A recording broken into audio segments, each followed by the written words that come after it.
Donc, voilà. Oui, donc hier, effectivement, je vais voir un peu ici les questions dont euh, je parle. Il y a, oui, j'aborde celles que je vois rapidement. Oui, première question que j'ai vue ici, déjà, c'est un frère ou une sœur tombée dans le péché qui, comme argument, comme si quelqu'un bon, qui n'a pas péché lui jette un pierre. Donc, en fait, c'est un sujet en fait, assez intéressant. Je ne sais pas si vous l'avez compris. La manière dont je la comprends, c'est comme quelqu'un qui a tombé et qui, lorsqu'on a voulu le reprendre, dit que, bon, en fait, on n'a pas le droit. Et on entend en plus. Tout le monde maintenant parle de liberté et tout le monde, ah, tu me juges et tout et tout. Dès que tu reprends quelqu'un qui a fait quelque chose, la personne, que c'est pas normal, que c'est entre son Dieu et lui et tout.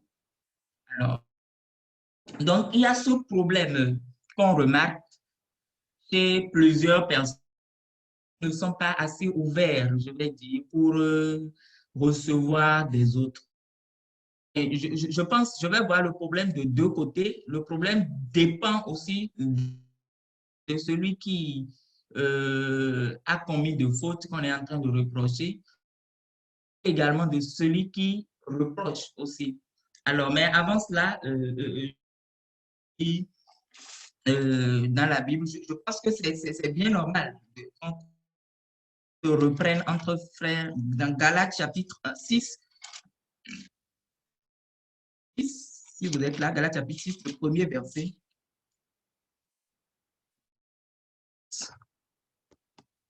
Le premier verset.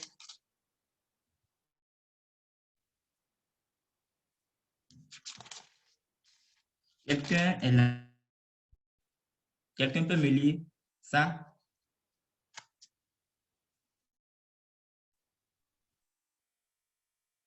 Ok. S'il n'y a personne, je vais lire moi-même. Vas-y. Apparemment, la connexion ne va pas. Déjà.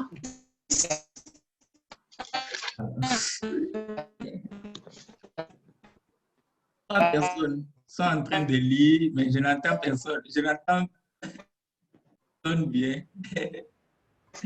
Ok, je pense que ouais, je vais lire moi-même. Oui.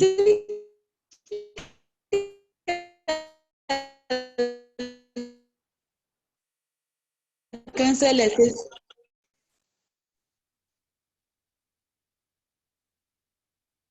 Ok, je vais lire moi-même pour aller vite.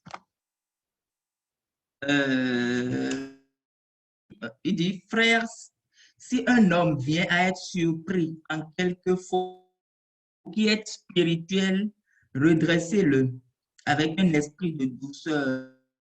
Prends garde à toi-même de peur que tu ne sois pas. Le verset dit, portez les fardeaux les uns des autres et vous accomplirez ainsi la loi de Christ. Galates 1, Galates 6, 1 à 2. Donc, c'est biblique que lorsque quelqu'un est en faute, quelqu'un est un péché quelconque, par amour, qu'on s'intéresse effectivement à lui en cherchant effectivement. Donc, il n'y a rien de mal en cela. Ça, c'est clair. Il n'y a rien de là. Et le verset 12 de 1 Corinthiens chapitre 5. 1 Corinthiens chapitre 5, le verset 12 dit, C'est en effet à juger ceux du dehors, n'est-ce pas ceux du dedans que vous avez. Pour ceux du dehors, Dieu les juge. Ôtez le méchant du milieu de vous. C'est pour répondre un peu à ceux qui disent, bon, on ne doit pas juger, on ne doit pas juger.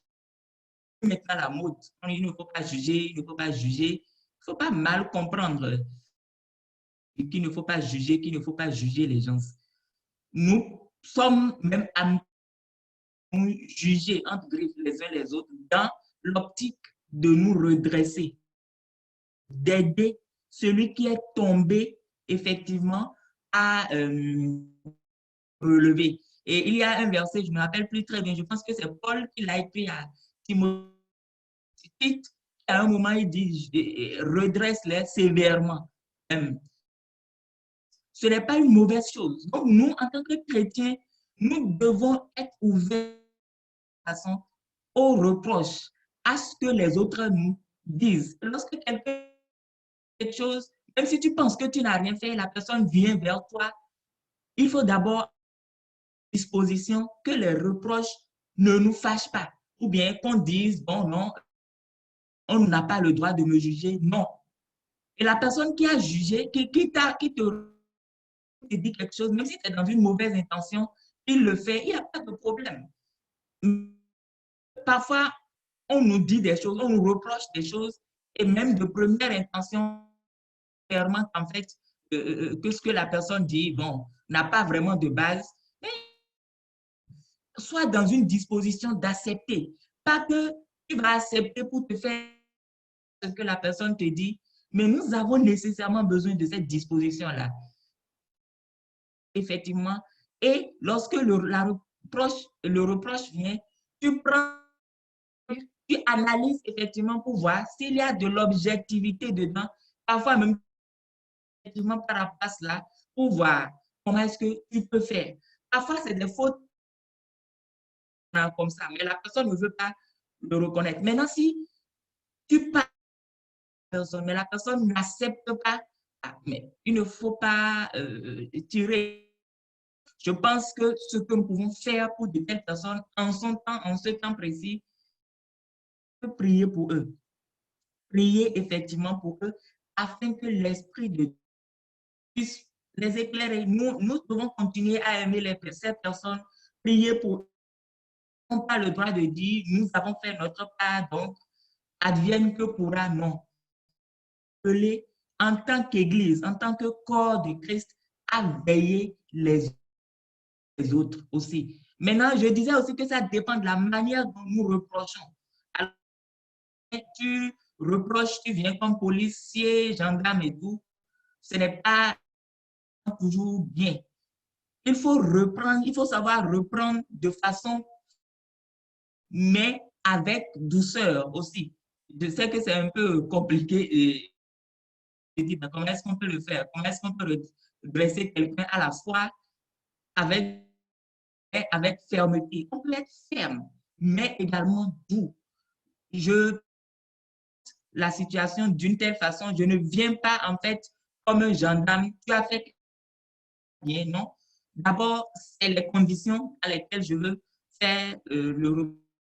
Je peux appeler la personne à part, peut-être pas au milieu de tout le monde, et lui parler à tête par rapport à cela, et ou bien même lui annoncer cela au préalable, lui dire, mon frère ou bien ma soeur, je veux te voir par rapport à quelque chose. Et lorsque tu peux clairement lui dire, ah, ce que je veux te dire, ça peut te blesser, mais je vous prenne mal. Et parfois, on dit des choses juste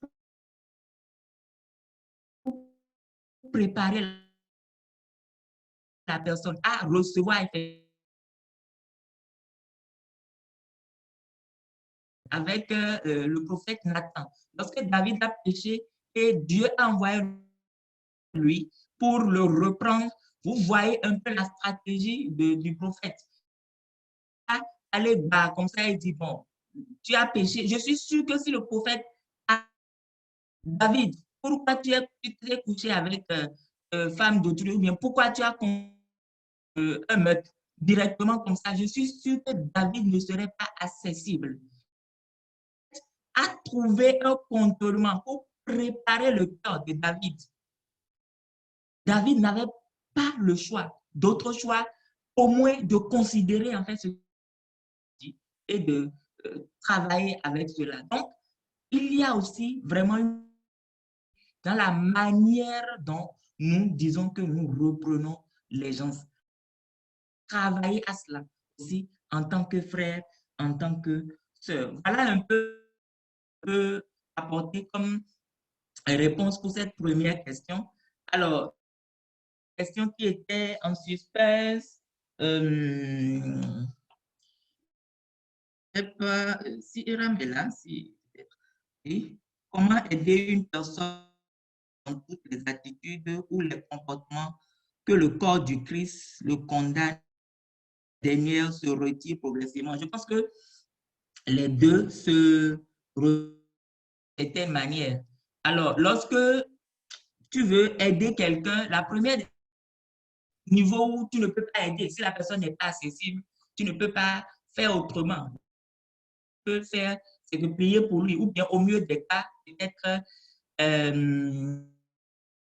quand même aller vers une autorité, une personne, en fait, que la personne peut écouter. Maintenant, s'il n'écoute plus personne, il n'y a pas de problème. Là, et la seule chose, la seule bonne chose que tu peux faire pour lui, c'est effectivement cette personne et Dieu pourra effectivement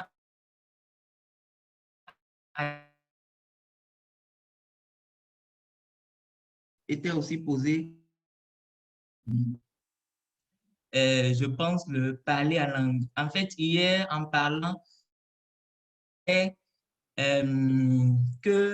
ce n'est pas le fait, lorsque j'ai dit, en fait, que effectivement affronter efficacement les tentations, il faut être rempli.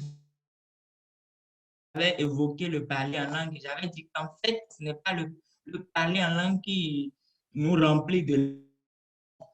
ce n'est pas le fait que tu as parlé pendant 3 heures en esprit que, bon, voilà, tu es rempli de l'air. Je vais repréciser un peu ce que je disais avant peut-être d'aborder aussi la question d'une... La personne demandait, bon, c'est comme si la personne n'avait pas bien compris. Ce que je disais, c'est que nous devons comprendre qu'en fait, le parler en langue, pas du tout. Je pense que c'est un don de l'esprit. Je pense que comme tout autre don spirituel, c'est encore applicable jusqu'à aujourd'hui et jusqu'à demain, jusqu'à ce que Christ ne revienne. Mais ce n'est pas le parler en langue, ce n'est pas le fait que tu vas parler en langue, non, te rendre spirituel, non. Mais en fait, c'est lorsque de l'esprit qu'en fait tu arrives à parler en langue. Le parler en langue, en fait, c'est un signe, compris? Et non une source, en fait, qui nous remplit de l'esprit. Puis, dans nos églises qui se disent surtout églises de réveil, je me dis qu'il y a beaucoup. Il faut qu'on ose le dire. Je ne sais pas que qui sont assez sensibles, qui n'ont qu'à me pardonner. Mais je pense qu'il faut quand même qu'on dise là. Il y a beaucoup d'amalgame aujourd'hui en ce qui concerne le parler en langue dans les églises. Et je dis à 95%, ce n'est pas biblique la manière dont, lorsque vous prenez clairement dans le livre chrétien, et je pense même déjà à partir du chapitre 12, le chapitre 14, et vous, surtout le chapitre 14. Et vous allez comprendre le chapitre 14. On n'a pas le temps, effectivement, pour lire. Qu'en fait, il y a un ordre. Paul est en train de dire qu'en fait, le parler en langue, c'est en fait pour une édification personnelle. Tu es rempli de Dieu t'inspire, l'Esprit t'inspire à parler en langue en un moment. Tu parles, tu communiques en esprit de cette façon-là. Et le parler en langue, en fait, de spectacle, en fait. Nos églises, nous aimons plus le spectacle. Si vous voyez, sur tous les points, la plupart des églises aujourd'hui, ce qui domine, c'est ce qui peut avoir l'aspect spectaculaire. Moi, je ne suis pas d'accord qu'à l'église, qu'on dise, bon, voilà, par 10 minutes, on va parler en langue pendant 10 minutes. Et là, tout le monde, même ceux qui ne comprennent, ne sont pas en esprit, même ceux que l'esprit n'inspire pas, tout le monde parle et c'est du désordre. Alors que dans le 1 Corinthiens, Paul le dit clairement, dans l'église, il y a deux. Si des gens doivent parler en langue, on doit prendre de l'ampleur. S'il n'y a pas de gens pour pouvoir interpréter, c'est mieux effectivement. Donc, aujourd'hui, on tord le sens à ça. On parle en langue en leur prouvant ainsi que c'est comme cela là qu'ils vont remplir de l'Esprit de Dieu. Et vous voyez, aujourd'hui, vous voyez, c'est facile. Vous voyez, c'est facile de faire du bruit, en fait, par le bruit, en fait, montrer en fait qu'on est là, ou bien de se prouver en fait par le bruit. C'est plus facile que de le prouver en fait par nos faits, par nos vies.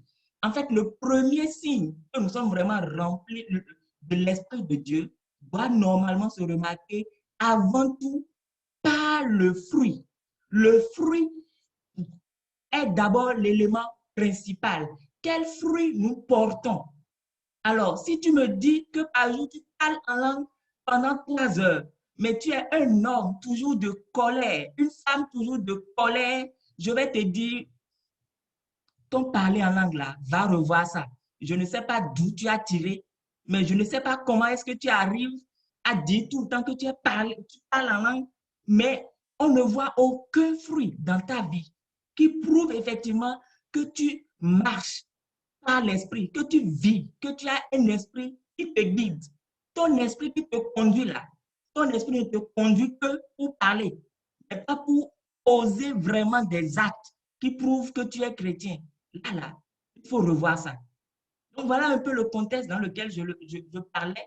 Je ne dis pas que ce n'est pas biblique, le parler en langue n'est pas biblique, non. Mais je dis et je pense effectivement qu'il faut effectivement que nos églises commencent effectivement, il faut qu'on commence à le dire et le repréciser encore davantage.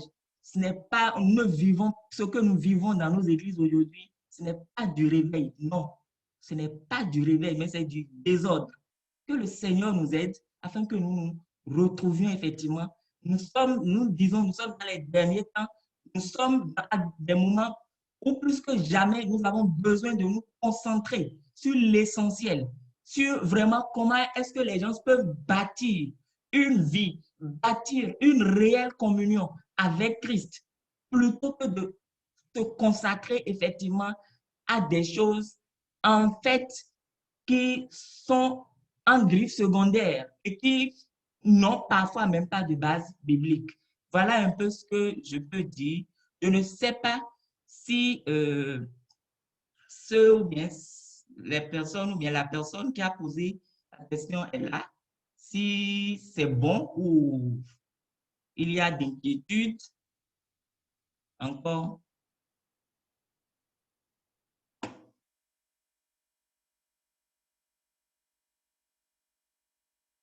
Vous êtes là, vous me suivez?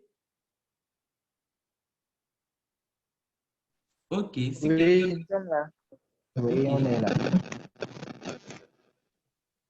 Si quelqu'un me suit, c'est bon. Donc, que le Seigneur nous aide, effectivement. Nous avons besoin de prier et d'agir encore davantage pour le réveil de nos églises en Afrique de l'Ouest. Nous disons parfois que, bon, nous sommes réveillés, mais ce n'est pas encore ça. Le réveil, il faut vraiment que nous commencions effectivement à plus insister sur les fruits dignes de chrétiens.